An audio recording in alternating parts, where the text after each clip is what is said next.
Hey, good afternoon. Today in our adventures around Concordia Seminary, we find ourselves here in the backyard of house number 11 on historic Seminary Terrace, North Seminary Terrace, on the campus of Concordia Seminary.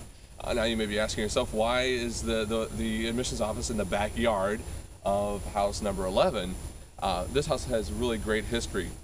This was one of the last homes to be built in the mid-1920s, and this was the home of the first Lutheran hour speaker, Walter A. Meyer.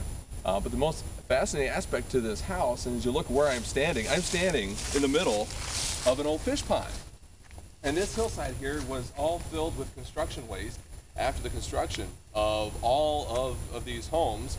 And so Mrs. Meyer told Dr. Meyer, get it cleaned up.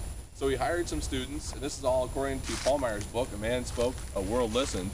He hired some students and made it a beautiful garden back here on this hillside, complete with a cascade, a waterfall coming down the side of the hill, and two fish ponds where you can kind of make out where they were. Here was the larger, and then cool little bridge built by Walter A. Meyer.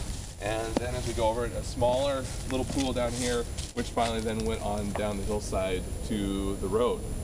And I asked Paul Meyer about this, and he said this was used for special occasions, for parties. And I know the Meyers often had students over, especially around Christmas time, for hymn sings and things like that.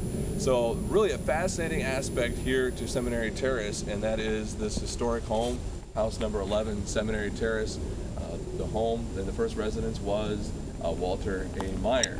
Now, Allison, if you turn around, another fascinating aspect of this home is all Dr. Meyer had to do was walk up this hill over here, and we won't be able to make it out, but walk up the hill and go to KFUO, preach his Lutheran hour sermon, and then come back and make it home for dinner. So, again, it's just a really neat location here on the seminary campus, and we just wanted to show you this one other aspect of why we think this campus is so cool.